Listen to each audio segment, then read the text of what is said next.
Fellow tennis nerds, I hope you're well. I hope Nikola is well. You know him by now, Intuitive Tennis. He's been on the podcast. He usually corrects me, so I'm not going to say how many times, but it's been a bunch of times. And today we're going to talk about the French Open that just finished. What an amazing way to finish that event with the Alcaraz Sinner Tennis Fest, I would call it. It was amazing for tennis and marketing.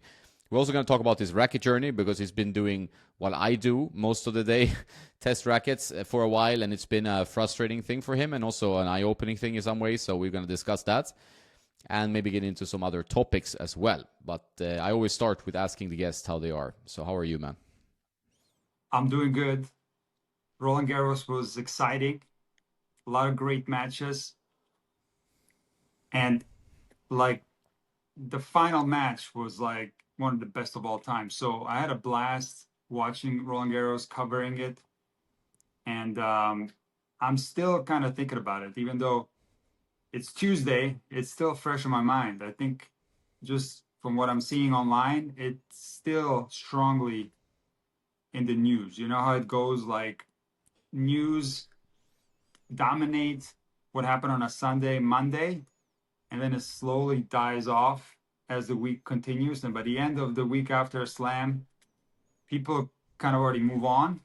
But I think this one will be remembered for a while. And coverage of that match today is as strong as it was yesterday. So, like I said, one to remember for the ages, and it was a blast watching it. But the whole tournament I thought was so exciting.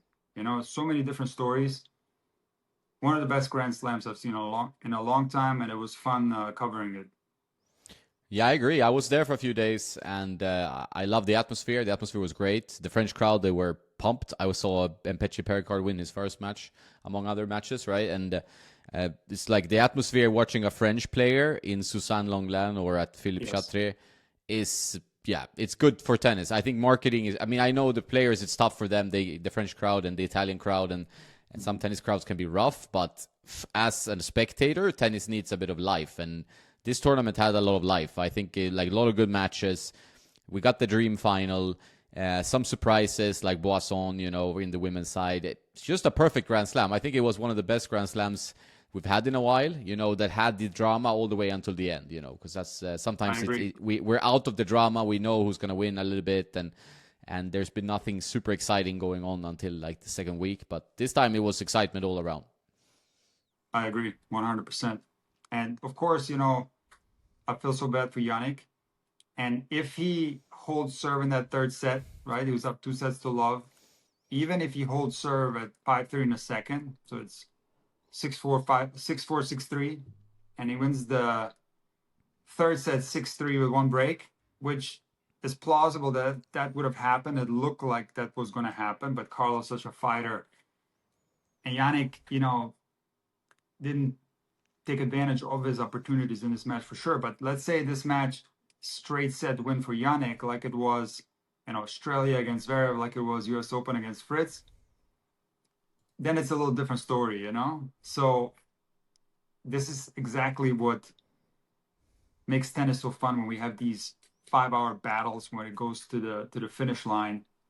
And I think Carlos was a little bit lucky, but we were also lucky to see this match because, like I said, it could have easily been 3 sets to 0 for Sinner or 3 sets to 1. You know, of course, he had those match points in the fourth. Love 45-3. It was serving for the 5-4. So, yeah, lucky to have witnessed this. Could have easily gone the other way, right?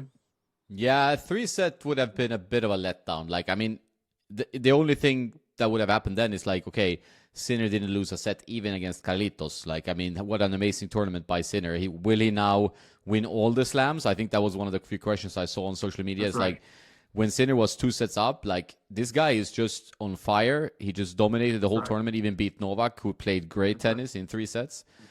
But then, you know, Carlitos will never give up. So I was actually playing tennis at the time. I watched because there was Mm-hmm. a screen in the back of the court. So I could go in between like serves and when we had breaks, I was just watching, you know, and there were people Yeah. screaming. So I would get an idea as there were people on the Italian side and Spanish side. So it's kind of Yeah. you were living it while you were playing. It was quite fun. Sure. Yeah. Like I said, I mean, it's, you know, Carlitos is an incredible fighter, right?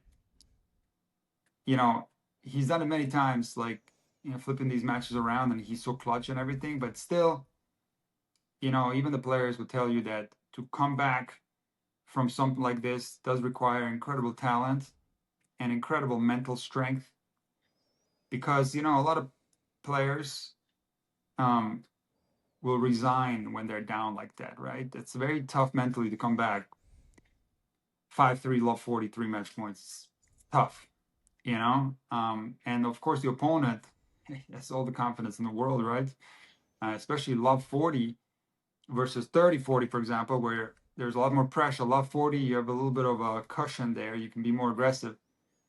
So it's a humongous disadvantage. And to have the belief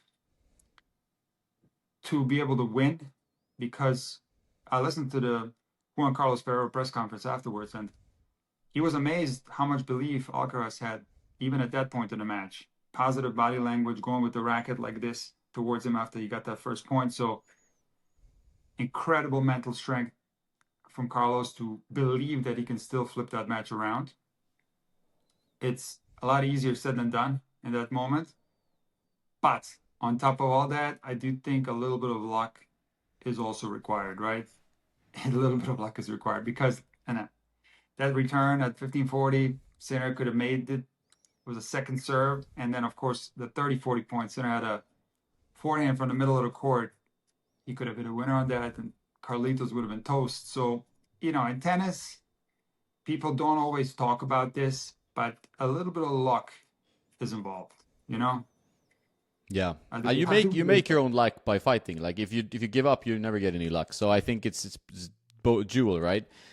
Some of it reminded me a little bit of when Novak beat Roger, I think twice from like match points down.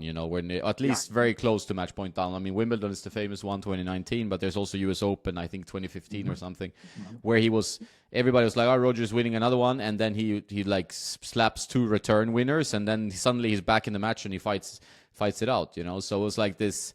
It's always that minor momentum shift, and then everything changes. And it's. But I also got to give kudos to Sinner, because you could have easily been like very demotivated when he was up 2-0, so close to winning the match in straights, and then challenges again fourth, and then he starts fifth, and he goes down a break.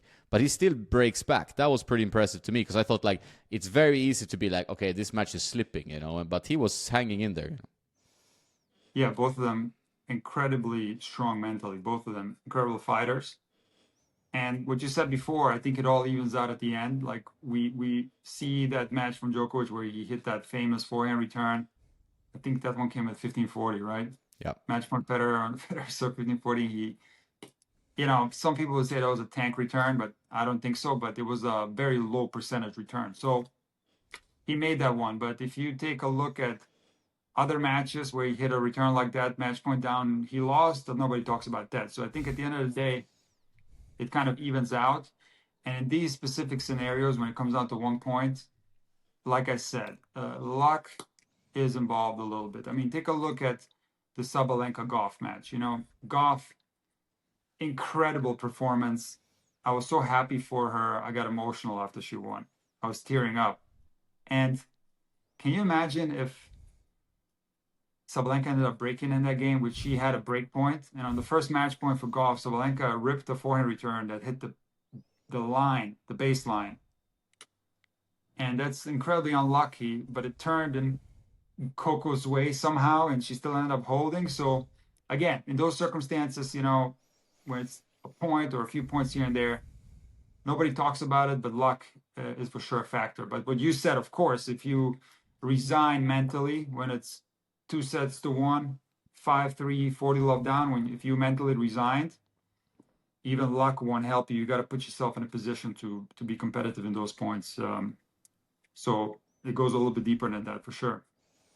Yeah, well done, Coco. I was kind of sure that Sabalenka was going to win. My predictions before the tournament was Sabalenka and Alcaraz, so almost got it right. It wasn't the most daring predictions you ever saw. Did you have But Coco in the final? no, I think I had Iga in the final, but that No, didn't but she really was on work out top. in the draw. Iga was on the top. Who'd you have on the bottom in the final? Did you have I Andrea? Who did I have in the final? I don't remember actually. Probably Who did you have in the Badosa. final? No, Say not again? Bados. No Bados in the final. Was That's the favorite. Rybakina was in that side, No, no, or she was on top. She was on top. was on top? Rybakina Okay. lost to Iga in the fourth. The top Yeah, I half didn't. was the top half was stacked. Uh, Obviously, like with yeah. Iga being up there.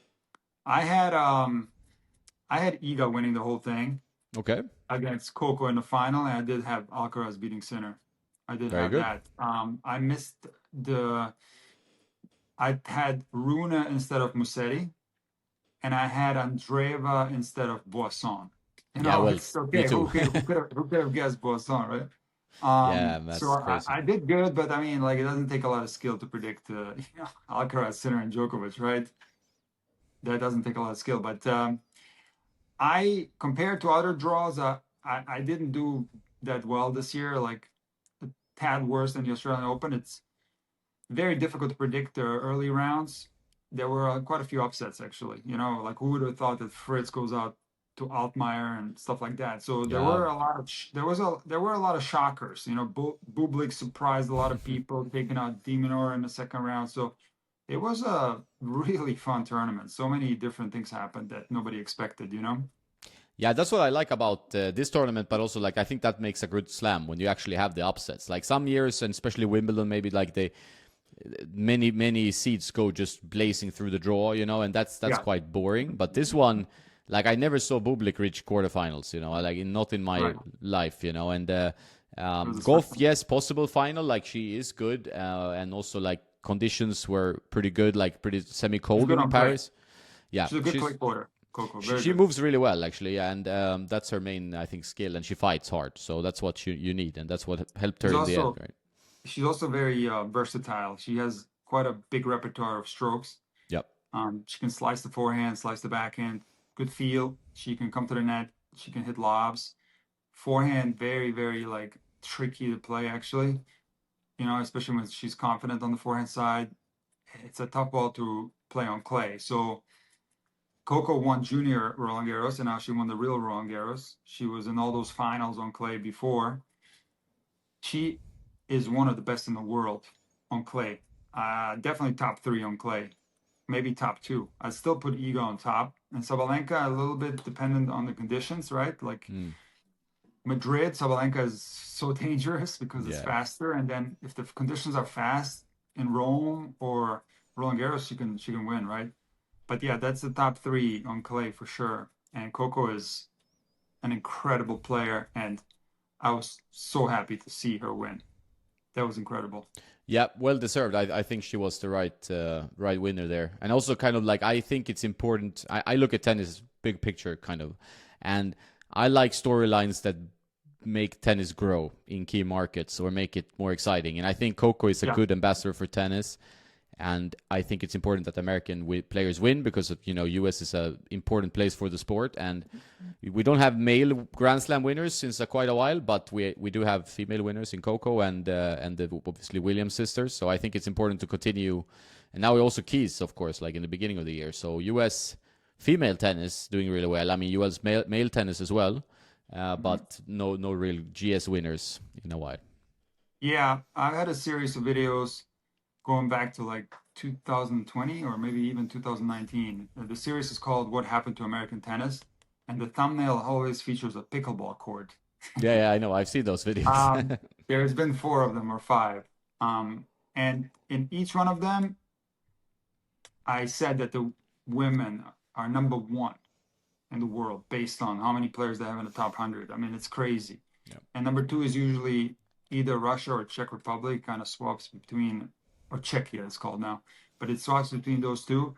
And yeah, I agree. While the men have struggled to have players at the very, very top of the game, on the women's side, it's a completely opposite thing. And I think there are reasons for that. I think um, women's sports are very encouraged in the United States compared to Europe. I know that it's changing in Europe too, and it's not as it was when I lived in Europe. Let's see, how many years ago was that? Man, probably close to 30 years ago now. It's crazy. But anyway, when you look at the way high school sports are set up, or of course the NCAA, and especially because of Title IX,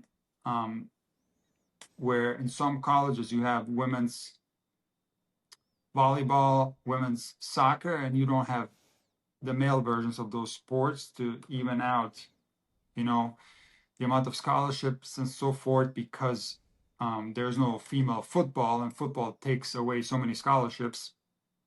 So to make it more fair, a lot of colleges will not have men's soccer, men's volleyball, but they have the women's version. And, females are not only encouraged to do sports, but there's many opportunities to do sports here compared to some other countries where it used to be a little bit more tricky. And from what I've heard, in the Eastern European countries, that's where, females are also encouraged to do a lot of sports.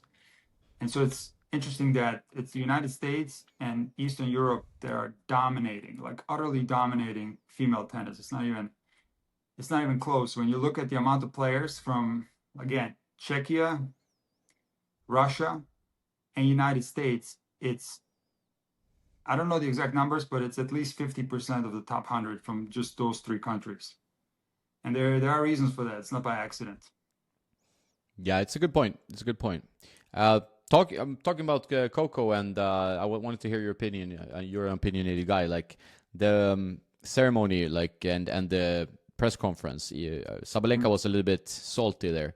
I mean, it happens that you're salty. I wasn't a huge fan of her saying like, oh, if Iga was in the final, she would have beaten Coco. I think this is too salty. Like you can be salty in one way, but what do you think of that?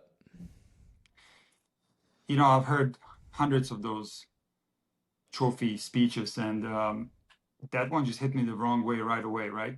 Like I just felt there was something wrong with it.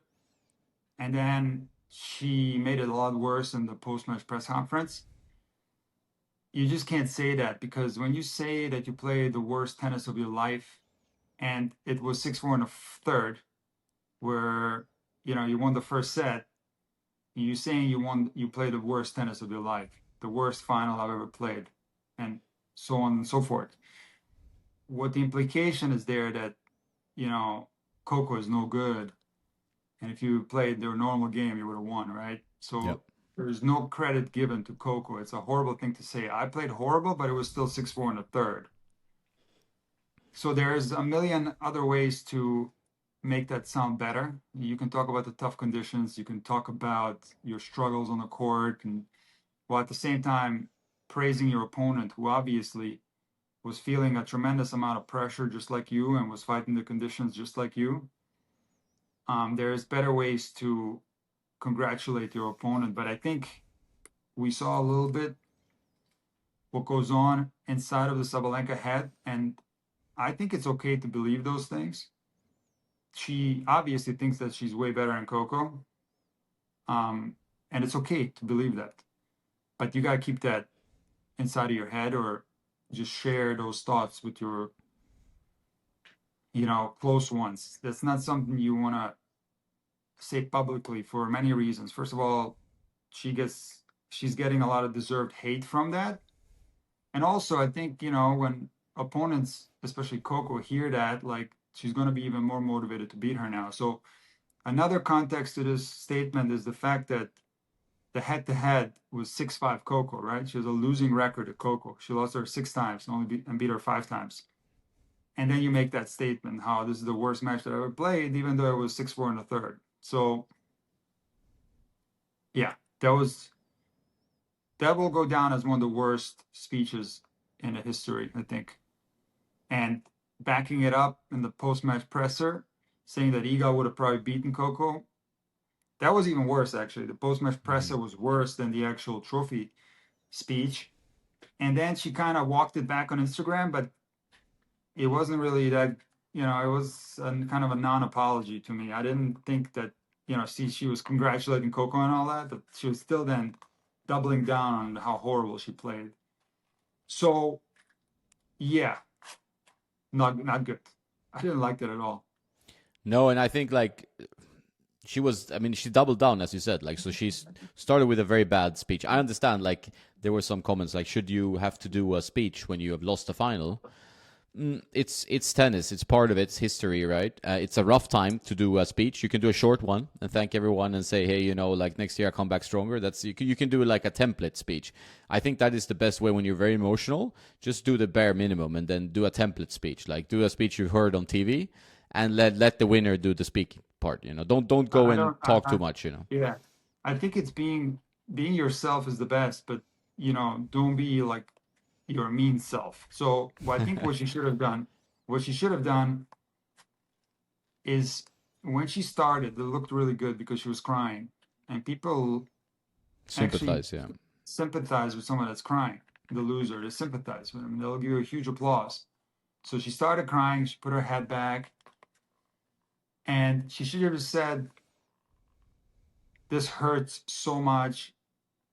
I cannot believe I lost. I thought I had it." Like, I think people will sympathize with that more Mm. rather than turning it into how horrible you played. Yeah. She immediately said about, talking about how horrible she was playing right after that. So there was a mistake. You can let your emotions out, and it's okay to cry. And that's what's great about tennis, that we get to see the emotions of a player that brings out the emotions. And it's a one-on-one game, so that's okay. But yeah, the WTA is completely different from the ATP, and that's just one of many examples how there's a lot more camaraderie on the ATP. The WTA, even though it's changed a little bit, it's gotten better. Um, it's completely different story. These are fierce competitors, and it's clear that they don't have a lot of affection for each other. It's clear based on the No. handshakes and on some of the statements and interviews that they just don't like each other. And I think there is a entertainment factor there. And I would be a liar if I said that I wasn't entertained with the handshakes. But when it comes down to the post-match speech, I think it's a little bit different. And like I said, that just hit me the wrong way, and I'm not the only one. Many people were kind of turned off by that, right? So while we can appreciate competitive nature and kind of the handshakes are kind of funny and all that, but yeah, when it comes down to the tournament end, and it's such an emotional thing anyway, I think that's where you have to be classy to your opponent and not drag him down into your misery. You know what I mean? Yep. I think that shows your true personality as well. Like if you can be classy in a defeat, Yeah, it shows that sure, you're a pretty solid human. And I think, absolutely. yeah, like the dead fish handshakes are pretty funny on WTA, but seeing like, I mean, Serena Williams ruined Naomi Osaka's first Grand Slam title, and with her antics and stuff like that, that was not so. That was probably even worse. I That forgot was the about that. worst, I think. Yeah, that That was probably wins. worse. That wins.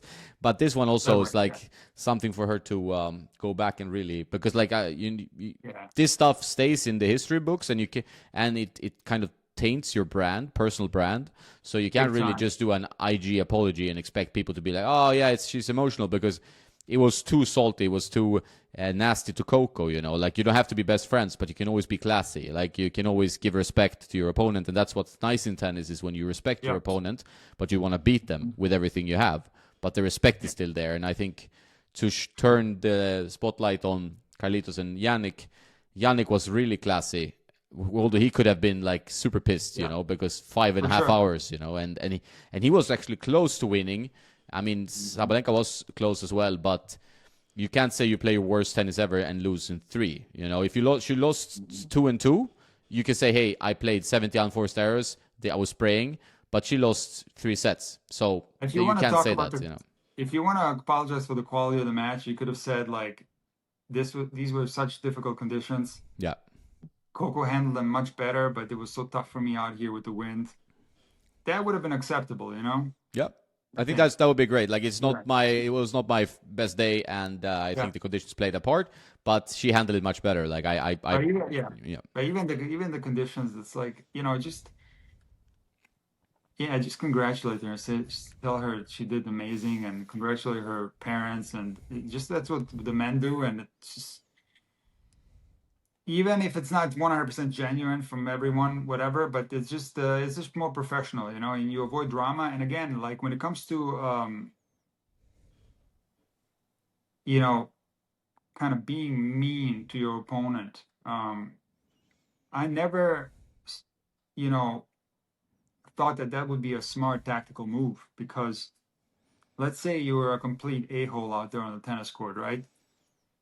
You're just like antagonizing your opponent and you build up this motivation in your opponent to beat you even worse, you know? So I've always believed that a nice atmosphere on the court will allow you to perform better. Now, there are some players who will play better when they get into that type of atmosphere, but I think these players are in a minority.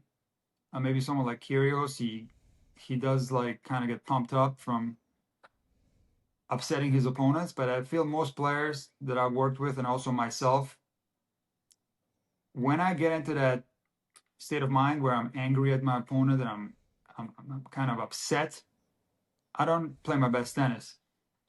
I play my best tennis when there's a friendly atmosphere. You know, that's when I can access my best tennis, and that's why I'm kind of calm mentally. And I think that applies to most players. So again, being mean to your opponent, and you know, I even use that for like doing these arrogant shots sometimes, underhand serves and all that. But that's completely changed these days. It's become way more acceptable than it was back in the day. But yeah, any of that type of behavior will just, or let me give you another example. Like, let's say you have an easy ball, you can put it anywhere, but you ripped it right at your opponent, right? You hit him.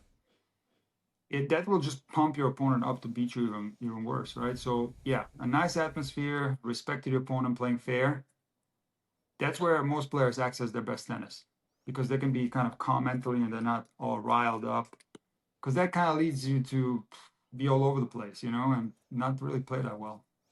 No, I had the exact same conversation with my buddy Adam, who played futures before, and we talked about that as well. Like we both play our best competitive tennis when we like our opponent. You know, we respect our opponent, but we want to beat them. You know, it's not like you're too nice to them. You're just like respecting them, so you're gonna play better. But when I mean, sometimes you play guys who are really annoying and they try to cheat you or they try to do something, right?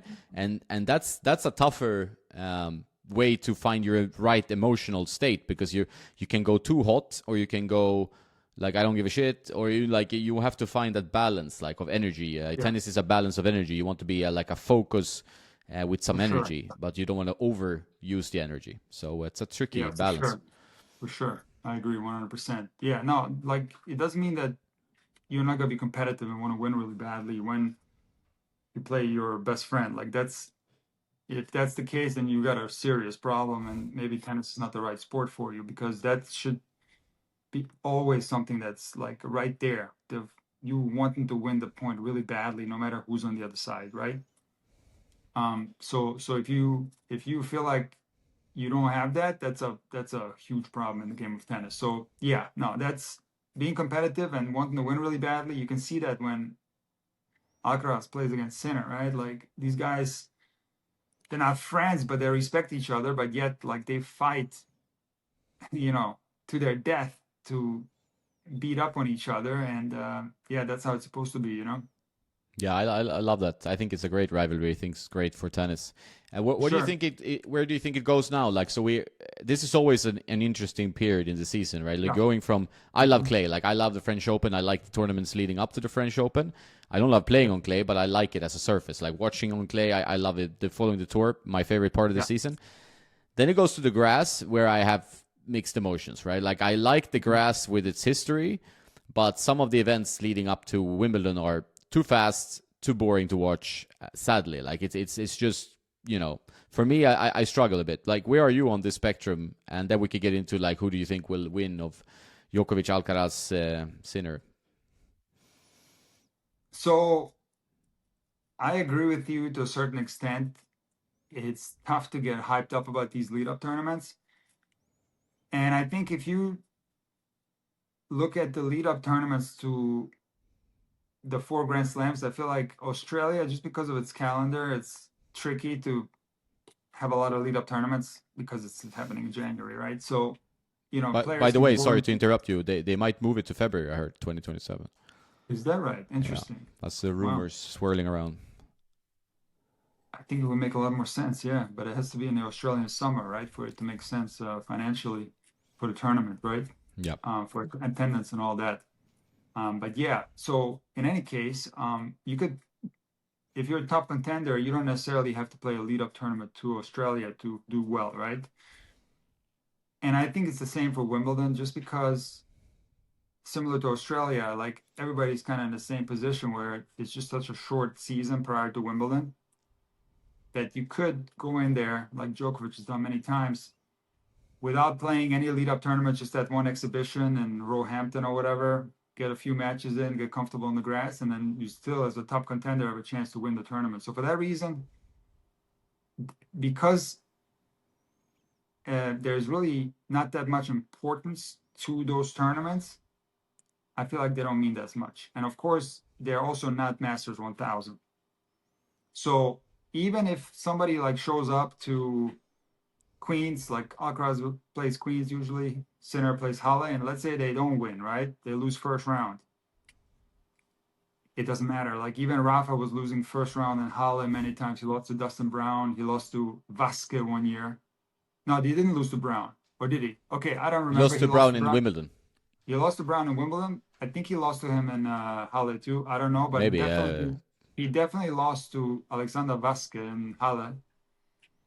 And he still, I don't remember 100%, but he still probably made the Wimbledon final after, right? So that happened to Alcaraz last year. He lost his first match in Queens and still won Wimbledon. So for that reason, like people are like, yeah, who cares, you know? So I agree with you. It's a tough preseason prior to Wimbledon. It's tough to get super hyped up about Halle and Queens, right? And then there's other tournaments like Birmingham and Eastbourne and Hertogenbosch and the Stuttgart is going on right now. I think Yeah. you were in Stuttgart last year. I've been All there like nights. 7 years or something. Yeah. Oh, is that right? First year I'm not going. Mallorca too is a new tournament. So you know, it's like I said, it's tough to get hyped up for those. But you know, as a tennis fan and someone that lived in North Rhine-Westphalia, Germany, where Halle is in Ostwestfalen, so I played against Halle, the club, because you know the tournament's part of a tennis club. We played against them so many times, right? And I played tournaments there. So I've been to that tournament so many times. So I got kind of a connection to Halle, and I always watch that one. I watch Halle every year. Um, so for me, like I'm such a huge fan that I will watch. I don't care. I'm even watching right now. I'm right now watching. As soon as Roland Garros finished, I started watching some of those 125Ks in Birmingham. I started watching the women's final between Furvitova and was a Minen, I think Minen, and Furvitova lost in the final. But you know, so I'm always watching tennis. It doesn't matter what season it is. And so for me, it's completely different. But yeah, I see what you're saying, that you're not that pumped up about it. But once Wimbledon comes around, I think people get super hyped, right? Like I think Wimbledon is still, for a lot of people, the most prestigious tournament and the one that gets a ton of attention. So once we get into Wimbledon, it's like everybody's wearing white, something special about it, and we're gonna get hyped up. We're gonna get pumped up for that one, and it's super exciting. You asked me what I think is going to win, so I haven't really thought about it that much yet. It's going to be quite a tricky analysis. I want to see the draw, of course, see where Djokovic ends up, whether he's on top or bottom. So that's gonna it's gonna be tricky. It's gonna be tricky to analyze that one. But I think, you know, I've analyzed so much last week the Sinner Alcaraz had matchup, and you know, I think when the courts are faster, advantage Sinner generally, but movement, slight advantage Alcaraz. So movement is so important on grass. So again, this is gonna be a super boring thing to say, but it's a 50-50 match that's gonna come down to a few points here and there. That's gonna always be the case for those two, especially if they're meeting in finals, you know. So yeah, it's gonna take a lot of thought. When I make that draw, I'm gonna have to really think hard who I'm gonna pick to win that one. I have no idea right now.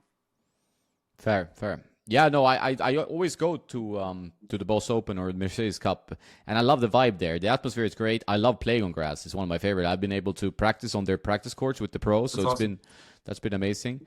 So I do love the vibe personally, but it's sometimes a little bit of a mental shift to go from the clay and the grass, and it doesn't Yeah, feel as important. But I also, being a tennis nerd such as you, I also started watching already yesterday because my buddy Roman was playing against Petri Pericard, and it was a tough 3-set loss. But it's Yeah, it very it hard stuff on grass. Yeah, yeah, it's to your nightmare opponent to get on grass almost. that's Uh, tough. Yeah.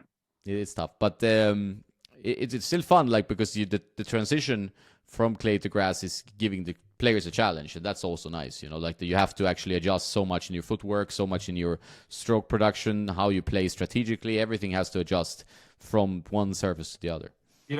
I got a funny story relating to that. And back in the day, it was said that if you played on grass, you can only play if you serve and volley. You can't play from the baseline.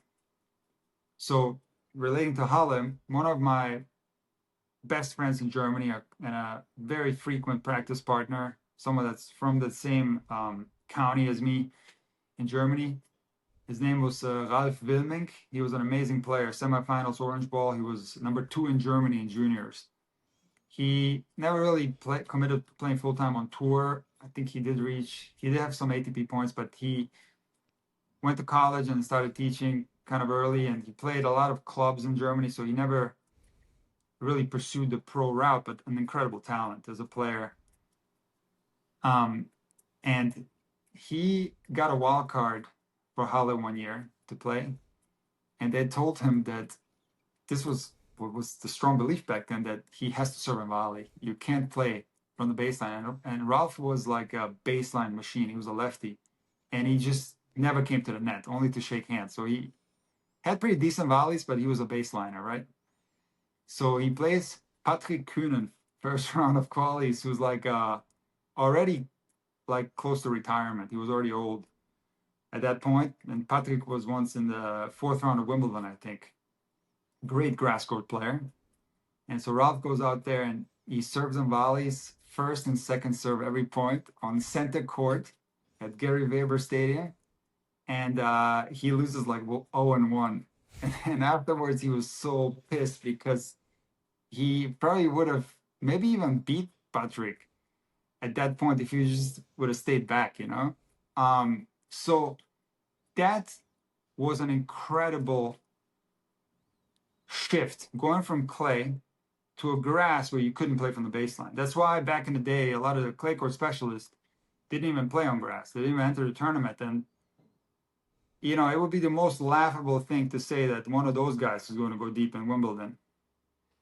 So this has completely changed now because, from what I've heard, grass now plays so different. And of course, you can play from the baseline, right? Like you see the center court in Wimbledon in the second week, and especially in the final, and you see where the court is used up. It's used up behind the baseline. So that shift going from clay to grass is still a very difficult shift, but it's nothing like what it used to be. And you could make the argument that it would be fun to see how these guys would do if they were forced to serve and volley. And you make that grass so that you can't rally from the back. Like the bounce is so low and so bad that you have to come in all the time. And what would tennis look like if that was the case? I think it would be interesting, even though, like, personally, I'm not that much of a nostalgic for the serve and volley era. I was never a huge fan of that type of style. I found it quite boring. I like baseline tennis more, but I think where it gets fun is when you see the contrast, when you have a serve and volley or play against a baseliner. So it's such a tough thing to say. I do think Wimbledon probably made the right move, But yeah, it's the right move, but it's also going to produce similar results to Roland Garros. It's not going to be that different. But before, huge discrepancy between the players that did well in Roland Garros and the players that did well in Wimbledon. Now you're going to see very similar faces in the fourth round and the quarterfinals and so on. So, yeah. I think that's good though, because like the sport has to not. I mean, it still is a contrast. Like the conditions are very different, the bounce is very different, but Yeah. the best players will still win. Like that's generally it. Like you want to see the best players win, so you don't want to have like crazy lopsided results. I don't like that. I wasn't being an Edinburgh. Yeah, go ahead. But just going back, what I was saying, it's not that you see weird players because there was different seasons in tennis back in the day. So you had the clay court specialists, like people that had no chance on fast surfaces, and then you had the fast court specialists that had difficulty on slow surfaces. So, these were all players together ranked in whatever, the top 40 or top 30, and some of them were more specialists. So, that's the difference, right? So that's, you could make the argument that that would make tennis more exciting, when you all of a sudden give an advantage to a player that's going to do so much better on a fast court, or vice versa on a slow court. It is interesting. And then maybe all of a sudden you get someone like Agassi, who won Wimbledon in '92, right, out of nowhere as a baseliner. So it could be exciting. I don't know. Like I said, I'm not nostalgic for the serve and volley era, but I think when it comes to like everything in a game of tennis, whether it's technique, whether it's playing styles, whether it's surfaces, whether it's balls, too much uniformity is bad because it makes it more boring. When you switch things up, it gets a little bit more exciting, you know? So when you have guys that have different techniques, different playing styles, when you have different surfaces, some super lightning fast, some super slow, it's going to make things different, and I think it's going to be more entertaining overall. So bring carpet back. Carpet needs to come back right now. I hate carpet. I hate playing on carpet, at least. I was just talking about that. I was just talking about that yesterday in my live. Like, somebody brought up Michael Stich in the comments, and I just on my memory, I was like remembering the final against Sampras that he won in '93 or '94, and then I looked it up after to see when they actually played, and it turned out they played on carpet, and then they actually switched the ATP finals from carpet to hard court. So they used to play that tournament on carpet. Can you imagine? They played the ATP finals on carpet. I'm not shocked. And, tennis has changed quite a bit, over the years. So it was like, imagine playing on carpet against Stich or Becker or Sampras. And actually, it was, you know what? Sampras didn't like carpet. No, I know. Sampras, there was the German guys like Becker and Stich that, of course, grew up on carpet, and they were masters of that surface. So yeah, again, I think it's like I said, when you vary it up, I think it makes it more fun, more interesting. Yeah, I agree with that. Like, it's true that maybe it didn't come across that way, but I do actually appreciate the surfaces being different, because this does make it even more difficult, that you have to have an even more all-around game to say, hey, okay, I can also serve and volley. I can play. Like, I think Alcaraz Sinner now, they're so good, so they could probably adapt quite easily to Nadal. People will like, oh, this is a clay courter guy. Well, he overcame all surfaces in the end, because he is such a good athlete that he will do it. Sure. So I think, but before, back then, if you had a huge serve, then grass was your friend, or indoor carpets or whatever.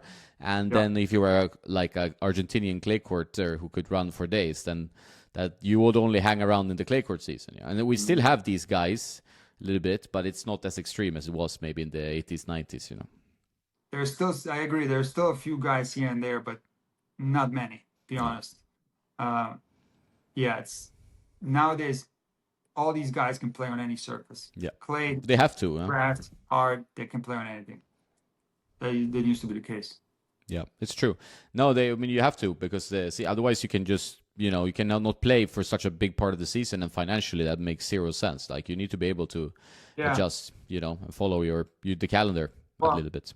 Being a huge Rafa fan, I always thought it was very unfair that the clay court season is so short, because in many parts of the world, clay is a super important surface. And back in the day, there were no hard courts in Europe, like, especially in Germany, there just simply weren't any hard courts. Now it's different, but because of that, I feel like the season should be split half and half between clay and hard court. And I'm a little bit biased being from Europe, but I do love clay the most. Clay is, for me, the most fun surface to watch tennis on. Like, I like hard court too, don't get me wrong. I probably like grass the least, to be quite honest with you. But I do think it's not right to, for example, have the ATP finals just on hard court. Like, why not switch it up, right? Make it on grass one year, make it on clay one year. Like, again, like, variety is going to help. Like, maybe turn some of these tournaments from hard court into clay. Why not make Indian Wells and Miami clay? I know it's crazy, and But that would be cool that if the clay court season started like that, like right after the Australian Open, clay court season, and it lasts all the way to Wimbledon.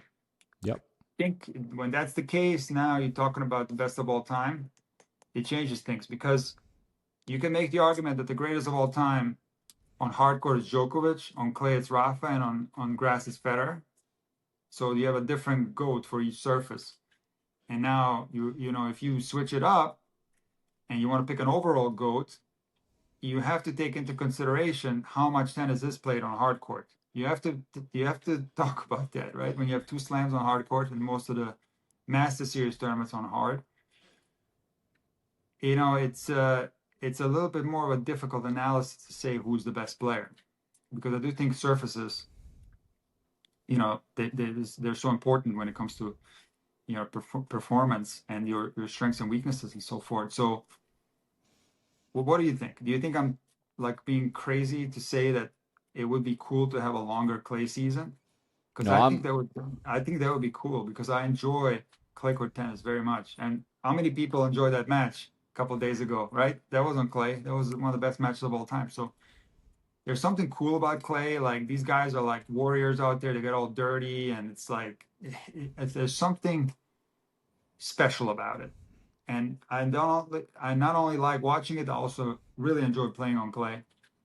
And like I said, I grew up on it, so it's a little different. I don't really like hard through it here in Florida that much. It's that green clay, but the red clay, I love it. Yeah, I'm same. It's not my favorite, best surface to play on, really, but I just love the whole vibe on a clay court. I feel like when I'm on a clay court, if it's a nice clay court, some clay courts are badly kept, right?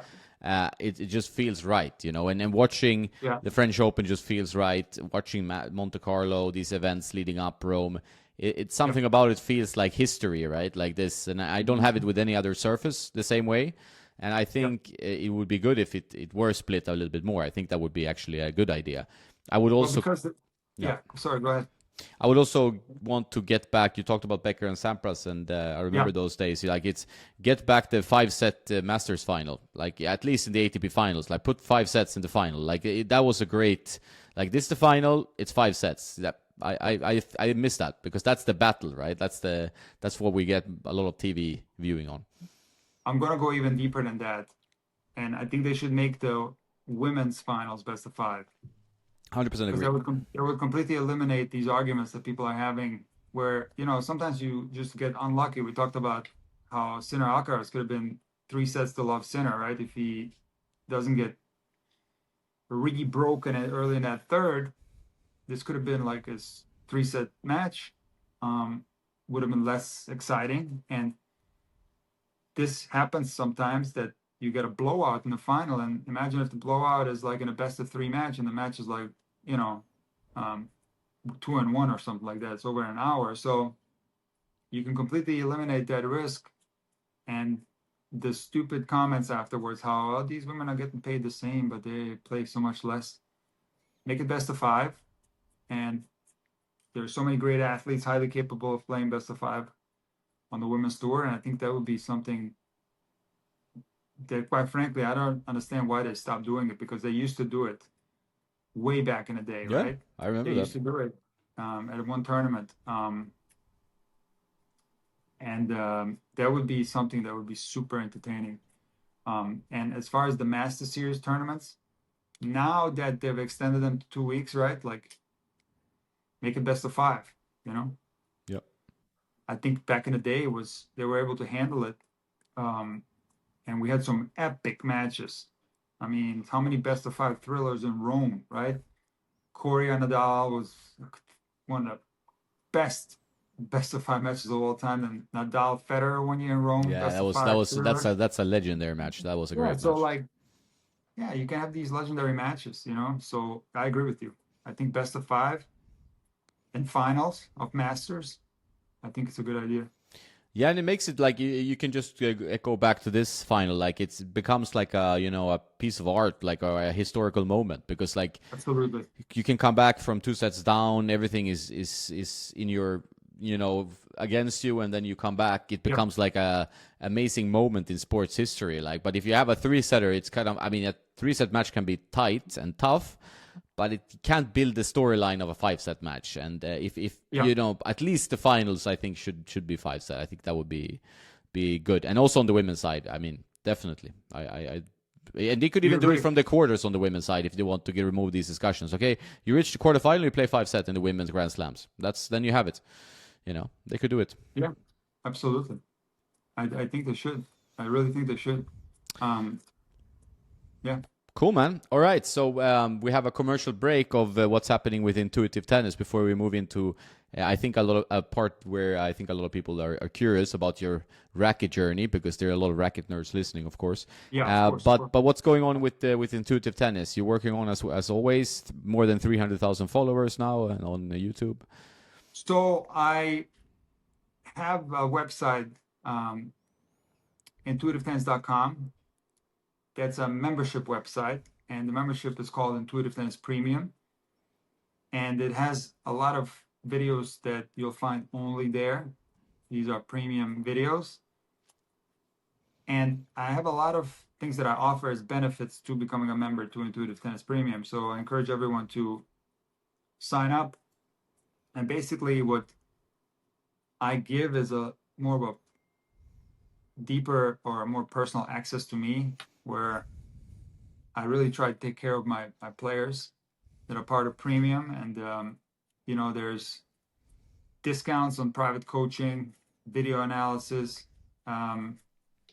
There are even discounts on like courses and stuff like that. So I offer a lot of benefits for being a member, and I encourage everyone to join this community and just work on, maximizing your potential as a tennis player, because that's the goal. And you'll have a more direct access to me if you become a member. So intuitivetennis.com, you get a 7-day free trial to try it out. And from then on, it's $14.99 a month. And I have not raised the price in 4 years. Kept the same price. It's a crazy price because you can do the math, like it doesn't make sense. I should have raised the price because it's quite expensive to run this membership site. So I don't really make that much money with it, but I just want to create a community of players. And for that reason, I don't want to increase the price too much and keep it as affordable as possible. So yeah, it's $14.99 a month, $14.99 a month, and you even get a 7-day free trial. You can check it out, and it's also available on the iOS App Store, the Apple App Store. You can get the Intuitive Tennis app, which is basically Intuitive Tennis Premium that you get on the browser at intuitivetennis.com. Cool, man. That's great. I say the same for Tennis Nerd members. I appreciate people becoming members, and I think a membership is easier to give a lot more to, partly because it's nice to have a community and you can be a lot more open when you have a smaller community. Okay, man. So now we're in the weeds of the rackets again, and right. where now are it's you? Gonna get fun. Yeah, it's Now gonna it's gonna get fun. sweaty for you. No, I'm joking. So what's up right now? You've tried pretty much every new racket, and you ended up with the Wilson Shift 99 in the end after lots and lots of testing, many videos. And where are you based? Where are you now? Like you're playing some training matches. You're actually competing a bit, right? I had this idea that when I started testing last year, I didn't know when it was going to be done. It ended up taking forever. I started testing in June, and the reason for the testing was that the painted old Babolat Pure Dry Plus just was tattoo heavy from the paint. And these rackets are so beat up, they're old, and I only had 3 of them. I actually lost a racket. I left it on the court. I was so sad. I've also done that. So yeah. I do this all the time. I did this in college one time. My dad, because I played with Hammer back then, and he sent me 4 of them. And you always just take my rackets and a towel to the practice courts. I don't know why. So I would like just have no bag or anything, and then I would put the rackets against the fence and take one racket and practice. And one time I left only with 1 racket and left the other ones on the court. And then I realized it. Maybe like a couple hours later, I went back to the courts and they were gone. And it was very sad. And I've done that multiple more times after. And I did it even with my Pure Drive that discontinued. You can't even get it on eBay. You can't get a plus on eBay in my grip size. And I left it on the court. Now, so I only had 3 left, right? And they were so banged up. One, I think, had a hairline fracture and 2 cracks. So I decided I have to switch rackets, right? And I started testing, and the testing took forever. And my idea was that once I find a racket that's suitable for me, that I was going to start playing a lot of matches. Because last summer I played quite a bit, and I was playing pretty decent actually. And so it was so funny how I ended up with the shift, because it's not easy to find the correct racket for you, because you have to look at what you're trying to do with your game. It, of course, the racket has to be suitable to you, and it has to feel good in your hand, and it has to kind of allow you to access your strengths, right? It shouldn't take away from your strengths. So I actually made quite an interesting choice, because that Wilson shift racket did take away a little bit from my strengths. Like my serve didn't feel quite as good. And then my backhand definitely didn't feel quite as good as the Pure Drive. But I focused on my biggest weakness, which was my forehand and very specific strokes with my forehand. And that's where the shift was a huge help. And so I made the decision with the idea of improving my forehand and then slowly kind of adjusting my strengths to be the same as with the Pure Drive. That was my thought process.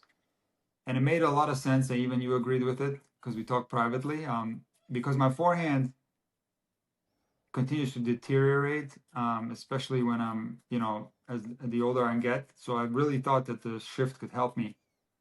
And I think it actually did a lot. It helped me a lot on my forehand. But it just gets so complex because, I started playing these matches and I started realizing that I'm playing some of the worst tennis of my life. And of course, as a player, you immediately blame the equipment. It can't possibly be you, right? So I would just say, this, let me go back to the Pure Drive, right?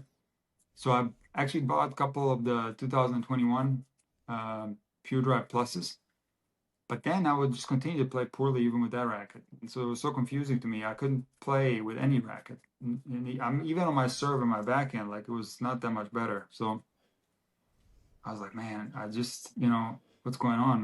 Maybe I just suck now. I'm too old. I've gotten so much worse. That was my thought process for a long time. And so I gave the shift, a long chance and played with it in many matches. I have a couple of matches on my website, one on YouTube against Andre with the shift. And, I was convincing myself that it's okay. It's not the racket, it's the player. But what was so enlightening to me was speaking to you about my testing phase privately, and you shared so many times how you play with so many different rackets and how it's so bad for your game. And I started realizing that me getting so much worse and playing some of the worst tennis ever this year. And the confusing thing is that I'm doing a lot of work. I'm doing more fitness and I'm playing more tennis than I have in many, many years.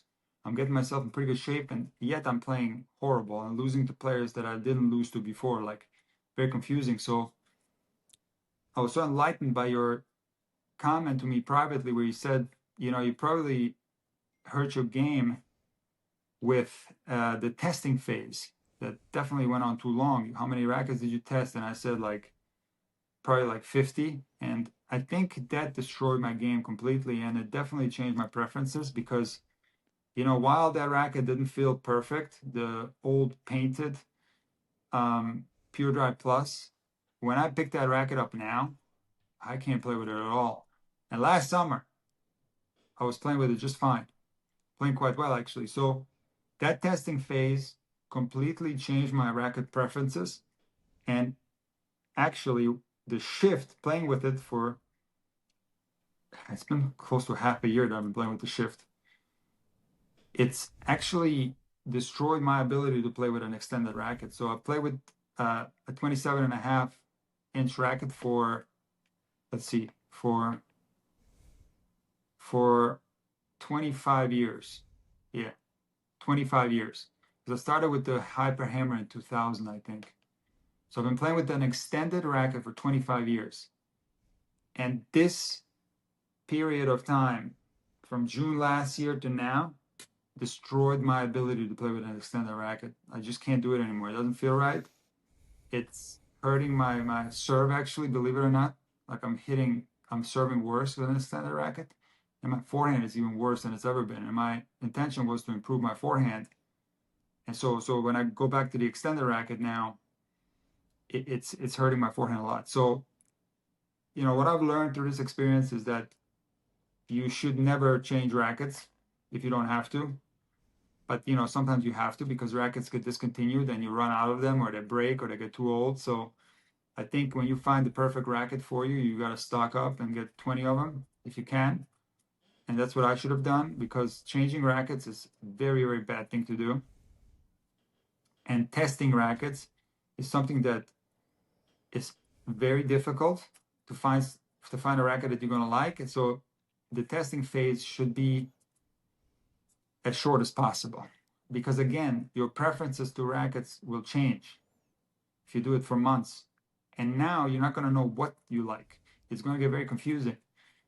And nothing's going to feel quite right, not even your old equipment. So that's the tricky thing, because it's such a feel-based sport, tennis. And I would never do that again, what I did. I think it was a very good content and it was very valuable. But I'll never, ever, ever want to get into a position where I'm switching rackets. So the next racket that I finally select as my new racket will be a 27-inch racket.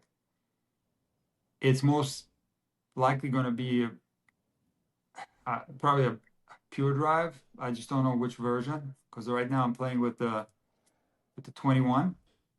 And there's some other things that I haven't really discussed publicly. I'm still thinking about whether to do it or not, but I might dedicate a video to the subject. And there's a couple more things that have been quite concerning regarding rackets. So I'm still going to clarify some of these statements, and I kind of leave it up in the air what I'm going to do next, because I don't know 100%.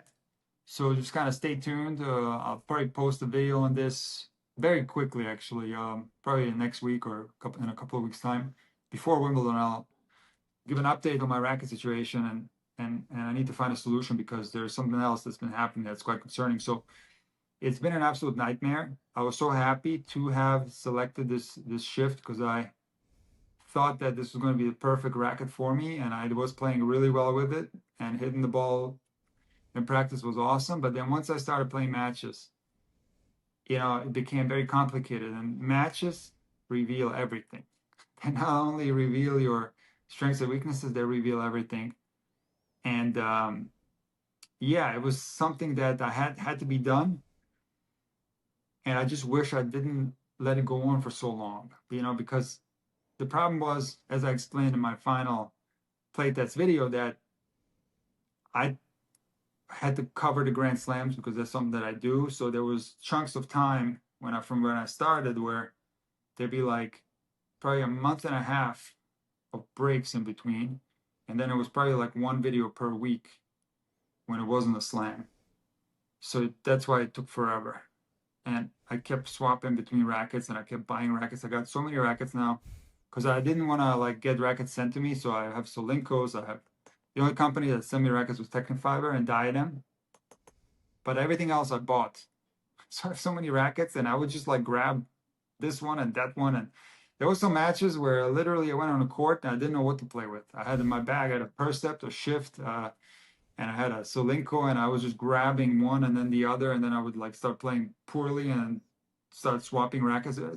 Again, I didn't do it correctly. I should have just did maybe a month of testing, intense testing, and then just made a decision. I think my preferences wouldn't have changed so much like they did.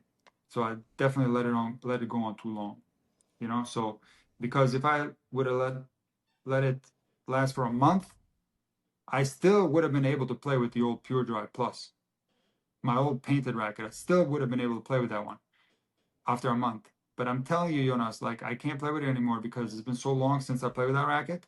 I can't play with it anymore because my preferences have shifted. It feels like it's the like when I grab that racket, I'm like, how was I ever able to play with this? I mean, of course, now it's the same when I grab my old hyper hammer, right?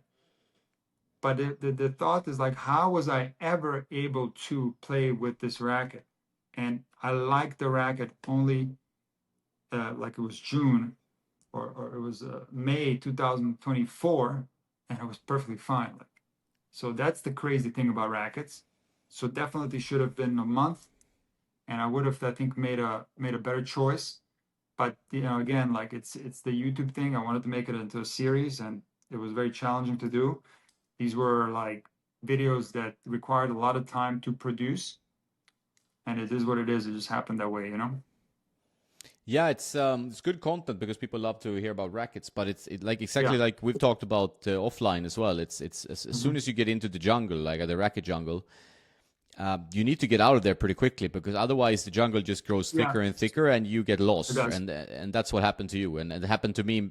I mean, I've tried every racket on comes out on the market, so for me to Yeah, build muscle memory with one model is close to impossible, and it's I know exactly the feeling you've been experiencing. horrible. It's horrible. And you get so confused. You don't know what's going on. But No, yeah, I just listened to a Tsitsipas interview with the changeover guys. I don't know if you're familiar with that podcast. yeah, they're doing well right now. And yeah, and he was talking about his Dubai tournament The Aero. with the Aero 98, right? So he lost to Medvedev uh he in Doha the week before where uh Tight match, yeah, 3 sets. Medvedev was cramping and was playing on one leg and still beat Tsitsipas. Yeah, So maybe one of the lowest points of Tsitsipas's career, right? Losing that match.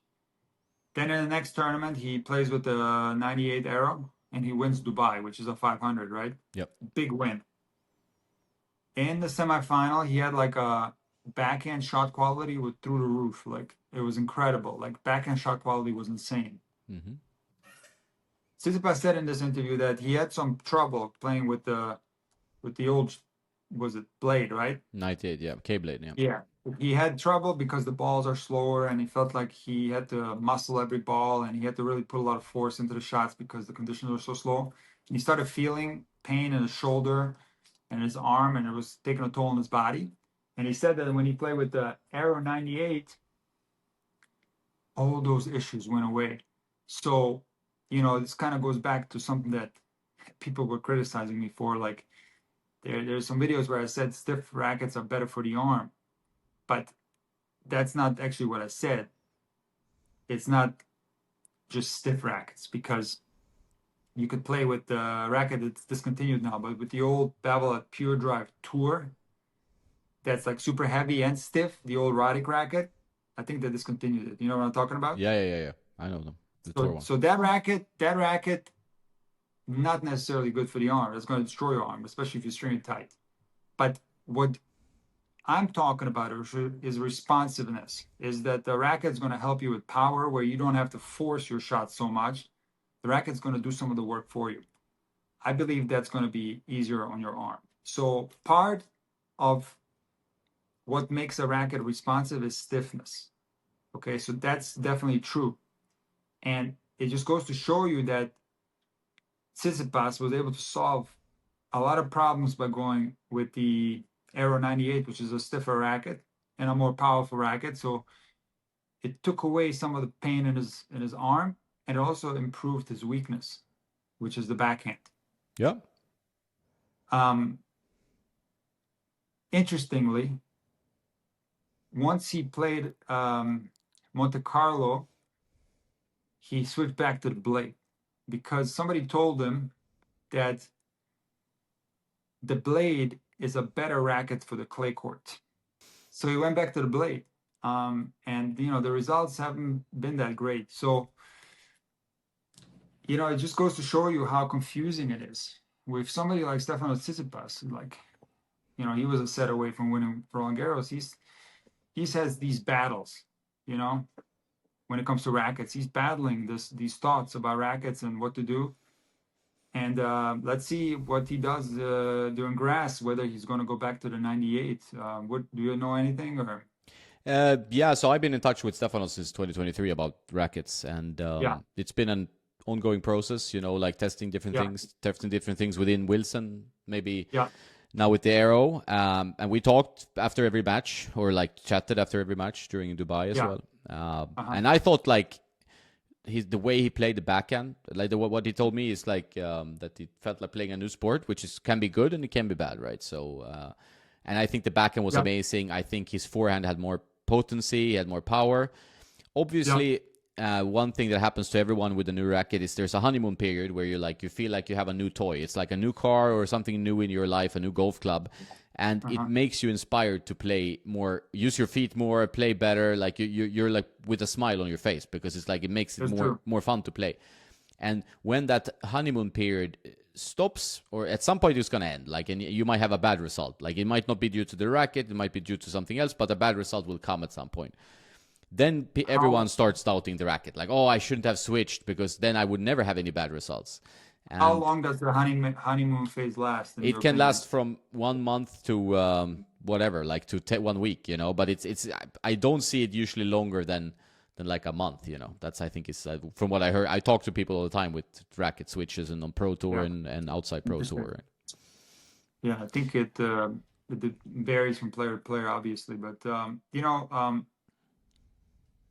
there's that, and then there's also data that you can look at, um, where the shot quality on his backhand goes through the roof. I don't know if you can necessarily achieve that just by being excited about a new racket. I do think that the racket itself is gonna give a little bit of advantages there. So, in my opinion, that he made a mistake. I think he made a mistake, especially if he's having arm problems. So, where a more responsive racket, took away some of those arm problems.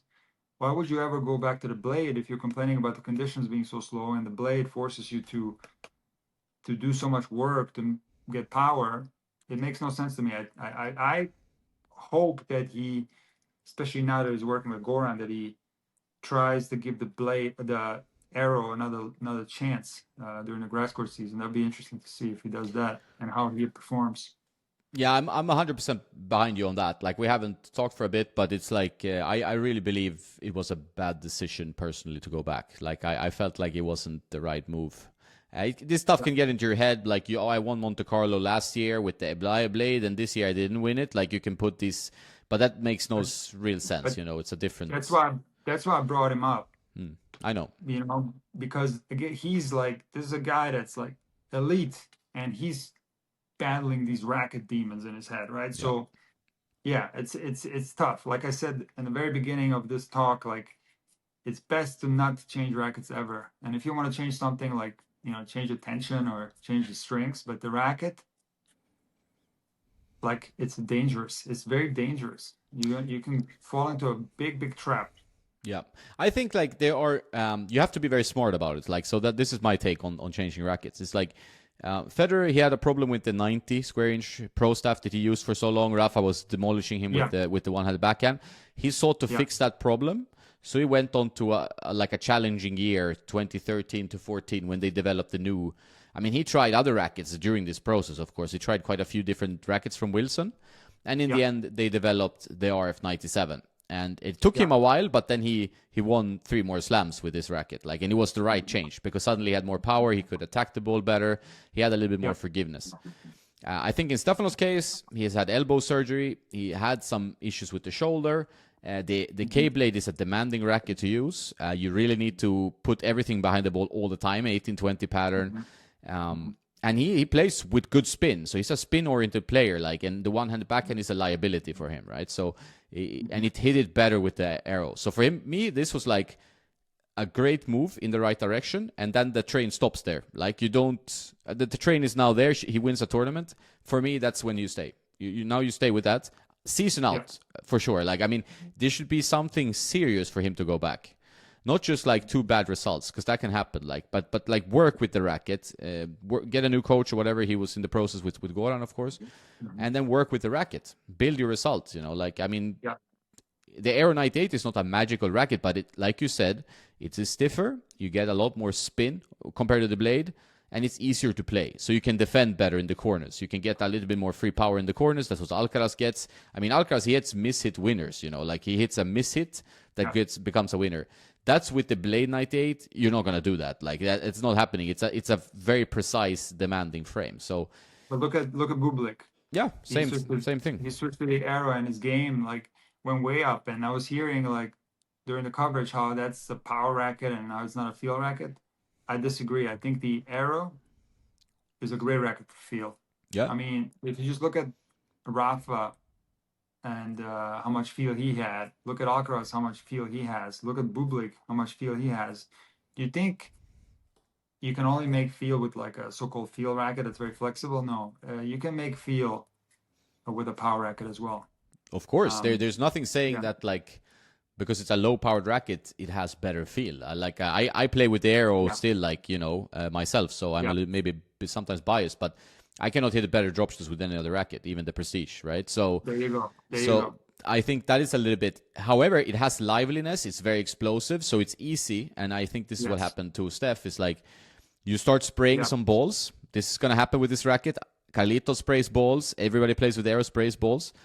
But you get that back in interest with winners or with unreturned points because you're more dangerous, right? So this is a calculation that you have to make. But you're gonna miss more. Like it's just the nature of the game. You're gonna miss more because it's a more powerful racket, you know. To me, with Tsitsipas, it's such a no-brainer. It's a no-brainer for him because of all that stuff that we talked about. Like the conditions are slower. He's therefore muscling the ball. He's getting some pain. And the backhand keeps getting worse and worse, so to speak. So problem solved. Dubai title. Backhand shot quality through the roof. You know, Tennis Insights posts on Instagram how shot quality on Tsitsipas Dubai semis was like 9.8 or whatever. Like, no brainer, man. Why? I think it's a big mistake that it went back to the blade. Big mistake because now he's back in the old, with the old issues. Everything is coming back. You know, he's going to force the power. He's going to have to work extra hard. And, you know, it's tougher to get these advantages through the strings. I mean, of course you can, but if you're already playing with a string and then you change it to a string that's very similar to that one, it's not going to be that big of a difference, you see? No. No. I mean, it has to come from the frame in this case. I think the string is not going to make enough of a difference. Because the strings are very similar. It's very similar materials. So the racket is going to make the big change. Yep. And that racket to me is like, I made a top 5 racket video a long time ago. And back then, you know, it's changed now, but back in that video, I did some research and the Aero was the most used racket in the top 500 men and women on tour. And I don't know if that's still true. I know a lot of people that used to use the Aero have switched to Yonex.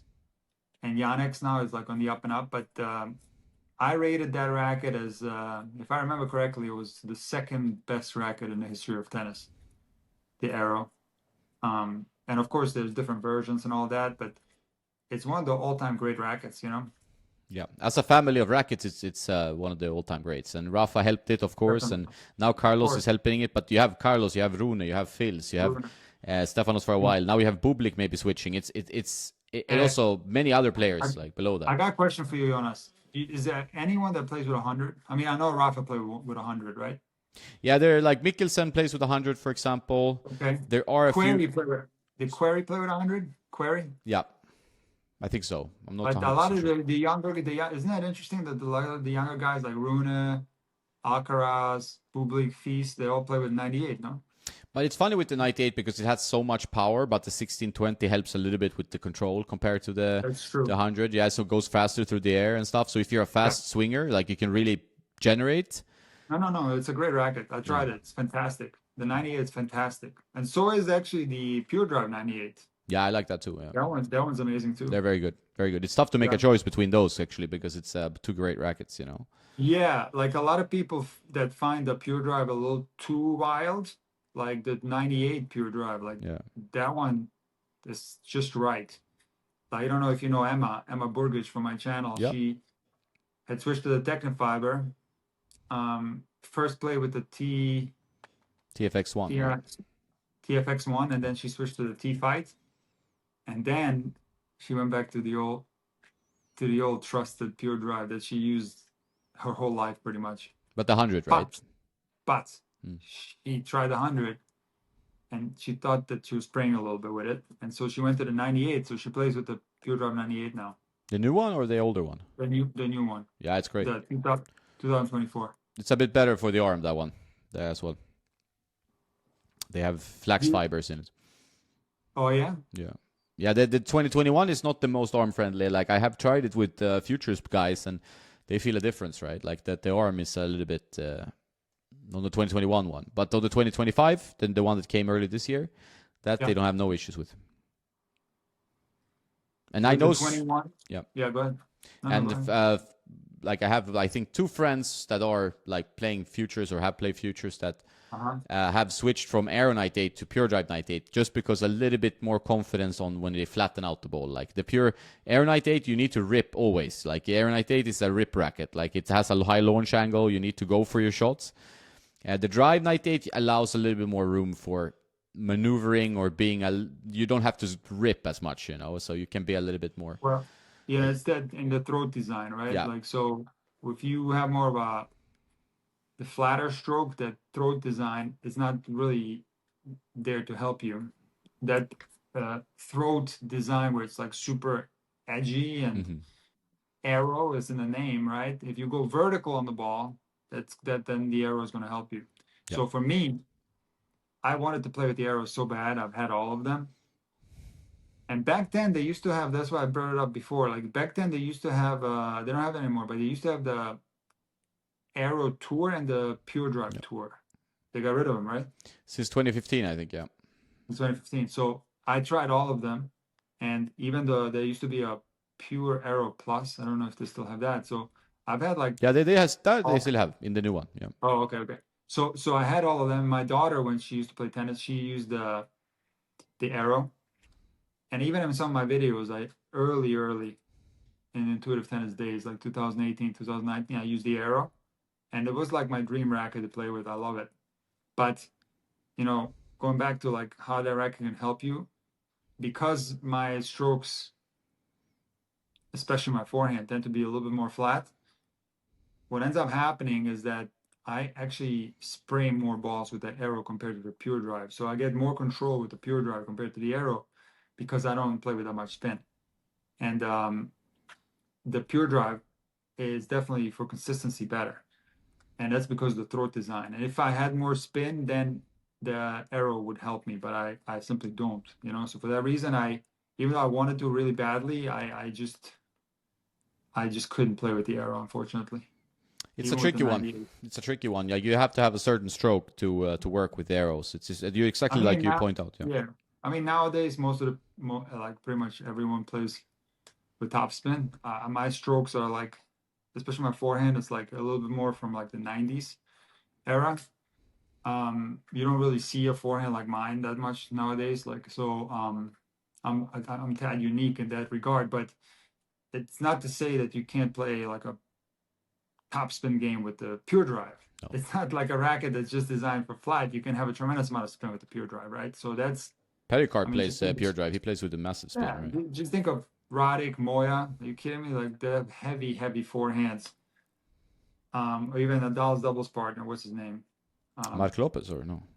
Not Mark. Yeah, Mark Lopez. Yeah. He played with Pure Drive, no? Yeah. So it's like that's a spin racket too. Not quite as good as the Aero, but still Pure Drive. You can play the modern game, no problem at all. It's not like just for flat shots, No, it's interesting. It's interesting how the tour moves, But there are not that many 100 square inch. I got that question the other day. Pericard, Fognini, they played Pure Drive 100, for example. There are this Cazot guy, the French guy, who's very big power game. There are a bunch of them. The Dutch Botic van de Zandschulp plays Pure Aero 100, so he's also 100. But it's relatively rare. Like, Moutet plays the TFX1, it's 101, but he is also quite a specific player.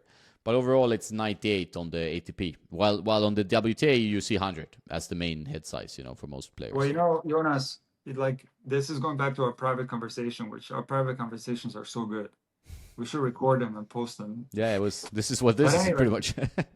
yeah, that's pretty much what it is. Yeah. But anyway, you know, again, I'm gonna go back to like some of the criticism that I've received on the internet when I made it, you know, racket videos, and I've been misunderstood and misinterpreted because I'm not saying that stiff rackets are better for your arm, okay? I'm saying that responsive rackets are better for your arm, and stiffness makes the racket more responsive, okay? So I'm also of the belief that certain body types and certain type of players will gravitate more towards responsive rackets. And it was always a huge mystery to me that the most commonly seen racket on the WTA Tour was a Wilson blade. And it made absolutely no sense from my understanding of rackets, what I just said. Because generally, females play with more responsive rackets because of, you know, their athleticism is different from male athleticism. They're going to need a little bit more help from the racket to make a similar amount of power as the men, right? So this was always like something that made absolutely no sense. Why women would gravitate towards a Wilson blade? It made no sense because that's a, I wouldn't call it a super low power racket, but not that responsive, right? No. Kind of So like kind of low power these days for sure. Yeah. yeah, it's kind of low power, right? It's got a kind of a classic beam. It's not a power racket, and it's not going to help you that much. Like Tsitsipas said, you got to really do the work to make power with that racket. So I look on WTA Tour and like that must be the number one racket they use, right? And so I asked the GOAT of tennis rackets, Jonas, and you told me that it's actually a Steam, Yep. Wilson Steam, and that kind of like inspired this long conversation about the Steam. It's a racket that I loved back in the day. I had one junior that was really good. There was a girl nationally ranked that played with a Steam. And I remember they had different like string patterns. There was even a S version, like a Steam S, remember? Yep. The 15, Steam 16 was, or something like that. Yeah. and the Steam was just one of those like super responsive rackets that was like you could get so much power with that thing. So to me, it was always a mystery why Wilson discontinued that because it was kind of like a Wilson Pure Drive, right? Like a kind of a Wilson version of the Pure Drive, because they had back then the Juice, which was kind of like a copy of the Aero, right? Yeah. So you know what you told me is like they got rid of it because of the name, maybe like the Steam was a little bit too steamy of a name. Yeah, I think there was when I talked to the Wilson guys about it, like there were some change in management which happens, and they said, you know, someone didn't want that line due to something. Maybe it was the name. I think I heard something about the name, you know. But the racket is still going very, very strong. I mean, like Deminor plays Team 99. Okay, so list many. them off, be honest. Come on, list them off. Who plays with this? With, Oh yeah. with I might not be all from memory, but on the men's tour there's a bunch of guys, but like Deminor is the most famous one. But on the WTA is where it's the most popular because like Steam 99 is used also on the women's tour. Was used by Svitolina, for example. But the 100 one Raducanu, Badosa, Ostapenko, Diane Parry, keep going. Anisimova. Keep going. Who else? Let's see if I can come up with more. Come on, keep going. Keep rattling them off. You have to give me some. It's everyone. It's everyone. Not Sabalenka. Not Sabalenka. Like that was my point. Like because she has the power to play with a proper blade. Yeah. But like the only one. Let's just make a statement. The vast majority of females that you see on tour that have a blade, it's actually a Steam. Yeah. Would that be a correct 100% correct statement, you know, okay, and then there are other like 100 square inch molds. There are like H25, like there are molds more like on the ultra line, but very few women play with the 98. It's Arena, and I don't know anyone else. And like Ons Jabeur uses a Pro Staff 97, so she plays with a low powered racket as well. But overall, they all use like 100 square inch, pretty much. Like and that makes sense. When you look at Ons Jabeur and you look at Sabalenka, it makes sense why they would play with a low power racket. So my point is, and I'm going deep with this, okay? Yeah. Because again, in my experience as somebody that has been in the tennis teaching professionals whole life that had a dad who ran a club and we strung rackets, and I was a stringer for many, many years. My belief is that most players, not all, but most players will benefit from a responsive racket.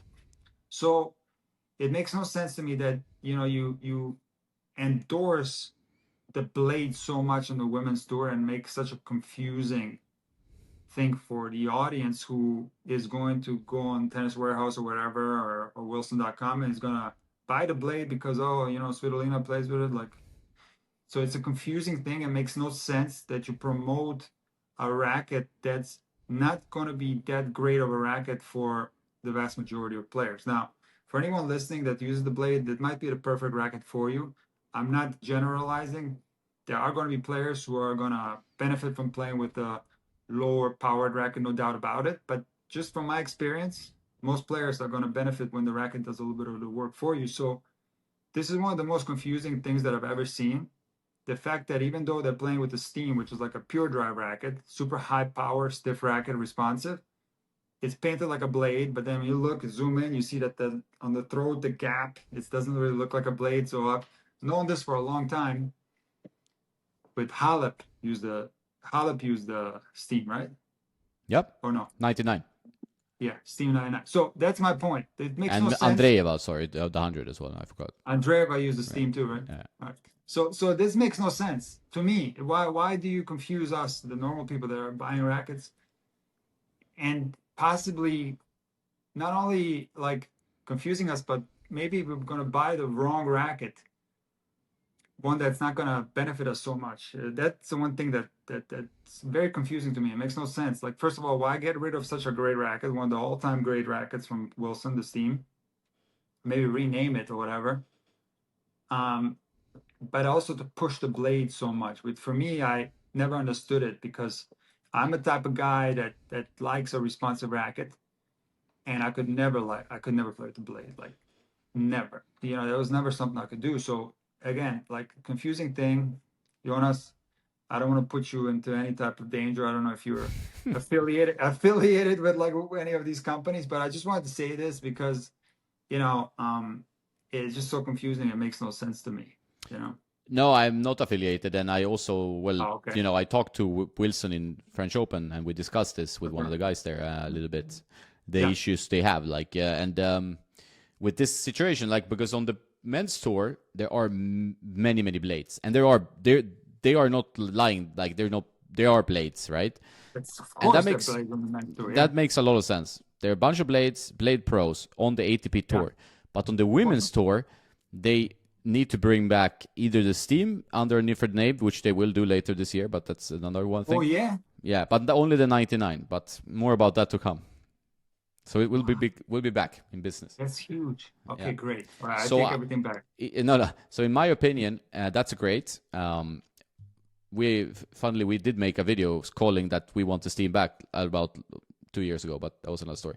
You did? Okay. Yeah. So then to bring that back is great, but also then push their power line, like the Ultra, and like, because for WTA players, women player pros, it's like they should play with Aeros, V-Cores, Pure Drives, E-Zones, and Ultras, like this kind of racket. Like it, for 99%, it makes no sense to go with a Blade 98 or a Radical or anything like that. Like, it's a control racket. They play, like, also women usually play a little bit more flat, but they hit really hard, and they will get more flat power with these rackets, so they will be more dangerous. And I just think I agree with you 100% that it's better that they endorse a racket that if a player goes to a store and says, hey, I would like a powerful racket like my favorite player uses, Tomjanovic or whatever, Or how about female juniors? You know how many female juniors I see down here playing with the wrong rackets? I know. With, like, I have made. Like, they play with rackets that a female would never play with. That No. the juniors, like the 11 and 12-year-olds, are playing with that. Maybe because they see Halep playing with the blade, and she's not playing with blade. So that's my whole point with this. It's like the wrong signal. And going back to like my most controversial statement, stiff rackets are better for the arm. It fits into this category where I'm talking about not stiff rackets necessarily, because a stiff racket can be horrible for your arm if you play with the old Babolat Pure Drive Tour the erotic racket that's going to destroy your arm. I'm talking about responsive rackets. And for, again, I don't want to be repetitive, but for most players, they're going to get a lot of help from a responsive rackets. Of course, not all. I know there's a lot of guys here in the comments that play with the RF 97 and all that, and these guys are perfectly suited to use that racket. And I've seen it. I'm not being like facetious. I have students of mine that play with heavy rackets and they play just fine. So there's going to be some outliers, no doubt about it. But yeah, it's one of those things, you know. I'm glad we talked about it. No, and I wanted to also add, like, so, like, if you play with a stiff racket, like the Pure Drive 100, for example, the new one has great dampening. So, like, they will handle the vibrations for you. Also, the string comes into play. So if you put, in whatever racket you put RPM blast at 28 kilos or 56 pounds or whatever you want to do, then you're going to have arm issues. Doesn't matter if you put that string in a Prestige, doesn't matter if you put it or like Olo Power, which a lot of, like, I have so many consultations with amateurs, like, oh, I play Olo Power in a Pro Staff 97 at 56 pounds. I'm like, yeah, no worries, you have shoulder issues or arm pain or whatever. So, and I also want to add one more thing, and that's responsiveness is a good word, because you can have a flexible and responsive racket, and there are a few options. So you have like the Clash, which is like a trampoline. So the trampoline is being responsive. It's like ball goes in, since the racket is super like stable in the twist weight, the ball just shoots off like a trampoline. So a slingshot, right? You have that from Prokenix as well. I'm testing now the Black Ace, which is their Clash kind of racket. And so you can have that as well, but the string is sometimes the culprit. Like, I think people get it confused and like you use the wrong string and the wrong tension. So Jonas, like, I made a video talking about exactly this, like what makes a racket more responsive. There's many different things. It's not just the stiffness. That's just one part of it, but it's also the beam width, right? So if it's a thicker beam, it's going to be more responsive and so on, the spring pattern and all that. Racket head size, right? So yeah, you can absolutely have a more flexible racket that's also responsive, no doubt about it. So if you look at the Steam, it's got a wider beam, it's got, you know, it's got other, you know, factors that make it responsive, no doubt about it. But I've made so many videos, Jonas, like probably 10 videos, just telling people to string in the 40s. And it's just so amazing to me that when I get a student, they get their racket strung, and I just go like this, you know, I test it, and it's just like a board, you know, it's like I could never play with it. It's a straight board. So, you know, still to this day, the confusing thing for everyone is that what'll happen if you buy the racket and I don't know if they offer that, but let's say you want to get it strung by them when they ship it to you. And if you would request tension of 48 on the Babolat, for example, and I'm not 100% sure what's stamped on the racket, but if it's not within the zone that's recommended, it'll automatically void the order. Oh, yeah? And they won't ship it to you. Yeah. I didn't know that. That's crazy. Yeah. You have to select the tension range that's recommended. And still to this day, the recommendations for the tension range on the racket are 100% too high. They're for different strengths than what everybody uses. They're for synthetic gut and for natural gut and for multi-filament. Which is fine to string it between 50 and 60 or whatever it is, or whatever is stamped on the racket, okay? 45 to 55. I'm not sure every racket's going to be different, but most people nowadays play with either co-poly or poly or whatever.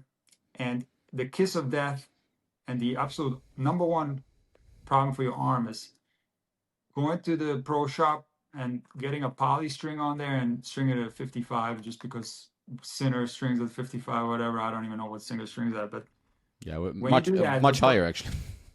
So 58? Strings like 60, 62 sometimes. Okay, so some people string that, right? And so let's say that they go to a pro shop and they, let's say, take a very responsive racket and they string it at 55 with poly string. It doesn't really matter so much which string it is. So what'll happen is that a lot of these string machines are not calibrated correctly. So the pull speed is like is not right. So it'll actually overstretch the strings and make it even tighter than it normally should be. So you get back this board, and a string like that, a polyester string strung at this tension that's probably overstretched already on the machine and deadened on the machine, is going to feel like playing with a frying pan, and it's going to absolutely destroy your arm. So all this stuff that we were talking about before, throw it out the window. When you use the recommendations that are stamped on your racket and you get it strung with poly strings, you're going to get a frying pan back that's going to absolutely kill your arm. So that's why I've been saying, like, I've been preaching this for like 7 years. String in the 40s, like string maybe even in the 30s. They have to be a little bit careful because some strings don't really perform that well in the 30s, but you string in the 40s. You don't care if the stringer tells you that that's stupid to do, because that's what a lot of stringers will tell people, like that's way too low. Yeah. I hear this from everyone. Like, so you just string it 42, 43, and if you want to play with poly, and my recommendation is that people play with poly, with the right type of poly. So that's the most important thing, is the tension. You got to go as low as you possibly can, or your arm is going to be in a lot of trouble. I agree. I think it's, I've been harping about it for ages as well. And there are pros obviously playing like 36, 40. Guys with blades like Sonigo playing 44 pounds, 20 kilos, sometimes lower than that. Most pros have gone down. Zverev has gone down quite a bit. Now he's up again, but he went down a bit. So I think you might take some getting used to, so you can do it gradually, like especially if you can string a little bit more often than many do. But if you're stringing it once, be safe, be kind to your arm. I think it's because you will adjust. Like you can adjust to it. Some players they hit two shots, they're like, I can't play with this, but they can adjust, of course, if they give it time. What do you use as strings? Now I'm looking for a string for tension. Sorry, tension. My starting point is 50 pounds, right? So I start there with a racket, and then I see, do I need to go up, which is rare, or do I need to go down? So if I test strings and rackets, usually like I test rackets with my known strings, so I know what the string does and what the racket does. Yeah. It's obvious for testing. But then like I have 50 as a reference point. That's also gone down. I used to maybe string 51, 53 or something like that. But I like 50. I sometimes like to also do 49, 47, 51, 49, something like that, like stringing the crosses 1 pound, 2 pounds lower. So that's the starting point. But like I played now 2 days against good players with one guy with points, and we played 2.5 hours in heat yesterday. And with heavy conditions, was very humid. You're getting nothing. Like even with 50 pounds, like in the Aero, for example, night 8, like I'm not good enough to generate against that kind of guy. So the ball's super heavy. We're both trying to just like play long rallies. So now I'm looking to go down even in the Aeros, right? So I'm between 44 and 46. That's good. That's good. On the Kirschbaum orange. It's a good range. It depends a little bit. Kirschbaum's pretty dead string as well. Like so, it's actually quite good to go low on that one. Say again? It's a pretty dead string in a way, so it's pretty good to go low. Like it's not super soft, that string, right? I mean, like I do find that string to be responsive, Yeah, responsive, but it's like still controlled, right? Like that's what I mean. It's controlled. I think it's a good mix. So if I like need a little bit more control, I'll go 46. I like to have a couple of different tensions on the rackets. Yeah, that's important, I think. But for me that's a good range, 44 to 46. But again, like I'm very scared from a lot of people how tight their rackets are. I'm very scared. It's like I just got my racket strung, and he's got one of these banjos around the elbow, and I'm like, oh, I super unfriendly string, and then like I go like this, and it's like a frying pan. I'm like, man, I don't know what's going on. And he's like, I strung it at 40, 47 or something, and it just feels a lot tighter to me than it. Like I don't know. Maybe it's the calibration of these machines. I don't know, but my experience, generally speaking, is players' strings at the rack level are way too tight. I think there's an interesting thing. Maybe we have to end on this note because I have a meeting. But no problem. A counterintuitive thing I talked about in some of my recent videos is that recreational players, they want control because they cannot generate topspin, and topspin is a way to control the ball, right? So that becomes an issue because then they think, Oh, but I cannot put the ball within the lines unless I have an 18-20. I'm being extreme now. An 18-20, like with all the power at 53 pounds. And that's the issue, because then in their head, okay, if I hit, they don't hit maybe with enough spin, they don't hit like with enough like elbow in their take back and stuff like that. So that's sometimes the counterintuitive part, because you want to say, hey, play with an Aero 100 and string 48 pounds, let's say. I'm just giving you an example. But then, all right, but then the ball just flies. And then you have that like counterintuitive thing that a pro would be able to control that, but a club player will struggle. And maybe it will take some time to get used to it, but that's sometimes the conundrum, I think.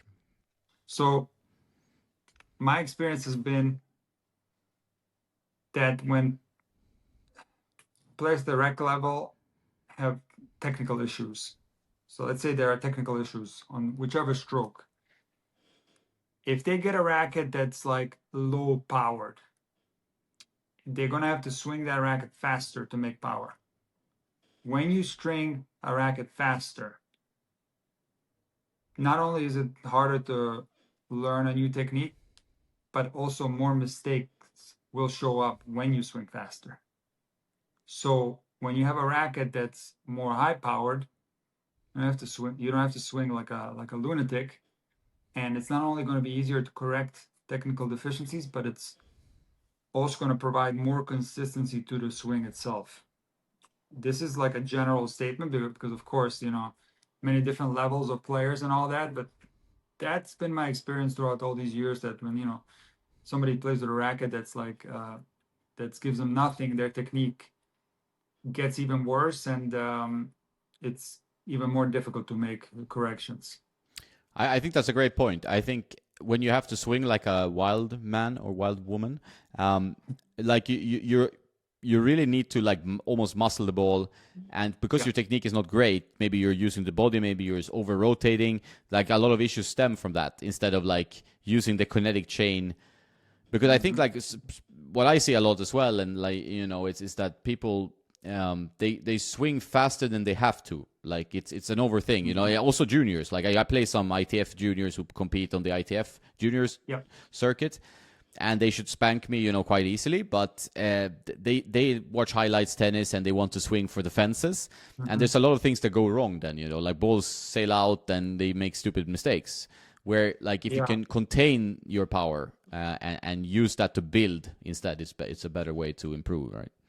I mean, like I said, I'm making a general statement, and there's many different levels of players, and what I said is a little bit more applicable to the lower levels. As we get to the higher levels, whether it's recreational or when you're talking about high level juniors, it gets a little bit more complex there regarding rackets. And what you're saying is like the effect that highlights have on junior players. I think that's like doesn't have to do so much with equipment, but that's been quite an interesting thing to watch in the last maybe, I don't know, 5 to 10 years. That like I do think there's a lot of influence there, the highlights and how tennis is played. Like I do think that since the arrival of Alcaraz, like the amount of drop shots that you see like from juniors has gone way up. I do believe that. Yeah, I do believe that, and maybe like some low percentage shots and stuff like that. So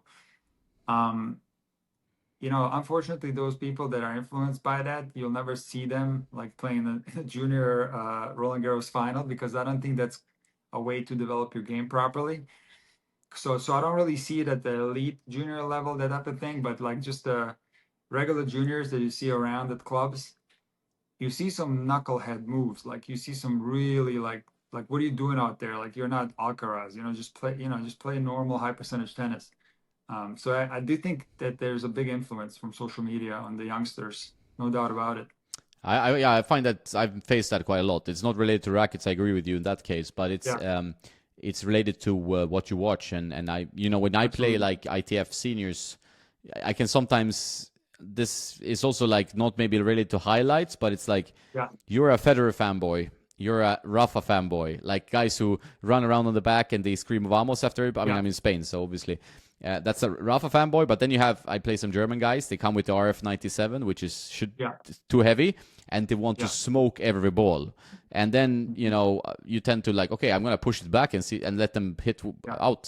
So that becomes your strategy. But a lot of players are very much formed, and it would be interesting to see Alcaraz effect you're already seeing. Will Sinner have effect? Because Sinner is a little bit more of a Djokovic style player, like all quarter, I like don't think so. That's I don't think so. yeah. I It's don't not as think easy so. to identify with Yannick than Alcaraz. Yeah. The most copied strokes in the history of tennis will always be the Roger Federer strokes. Yeah, of course. More specifically the forehand, the Roger Federer forehand. And I don't think anybody's trying to copy Novak, because I don't think his strokes are as aesthetic as Rogers. But when it comes to Carlos, I think Carlos is more in the Federer category. Like he's very aesthetically pleasing to look at, Carlos Alcaraz strokes. But I want to go back to what I said about like the youngsters, hitting drop shots like Alcaraz. So I want to clarify that I think it's fantastic that kids are inspired by Alcaraz to play tennis and be like Alcaraz. I think that's phenomenal. So hopefully a coach can step in and say, hey, maybe like let's develop your feel first, and do drop shot training before you start doing a lot of drop shots in matches. That's a different story. But the fact that Alcaraz and maybe Sinner too are inspiring all these kids to go out and play. And I made a short video after the final where, I'm working with a new ball machine company, and I wanted to try this new ball machine. And I watched Alcaraz so much these 2 weeks. I swear, I started doing like the drop shots. I'm like, and it was like kind of like I didn't even think about it, but I'm like, yeah, like I've been watching so much Alcaraz this clay court season. I'm out there practicing my forehand drop shot, and I never hit forehand drop shots. So it is inspirational. It is fantastic that these great players that we have at the top of the game are motivating youngsters and even old timers like me to go out there on the court and play tennis. That's the great thing about it, So I just wanted to clarify that, because yeah, highlights can have a negative effect and all that, but I think social media also can inspire somebody to go out there and play tennis. And I'm all about people going out and hitting tennis balls. Same. Like I always think big picture. As since like I have a strong love for tennis, as I know you have, and Yeah. it's always like what is good for the game. And these kind of matches, like on Sunday, it's the best marketing for the game. And these kind of athletes that we have on the in them now, like taking over the three goats and so on. It's just fantastic. We're so lucky and blessed to have these two after those three guys. So very, very nice. Absolutely. Cool, man. All right, I'm going to have to cut you loose. We can probably talk for 6 more hours, but I have another tennis meeting, not a podcast. But thank you so much for having me on, and it was definitely fun again. And I hope I didn't put you in any trouble with some of the stuff I said about there could be no trouble. It's completely unfiltered here on Tennis Nerd Podcast. All right, man. It was nice to be on again. Thanks. We'll have you again soon. All right, take care. Bye-bye.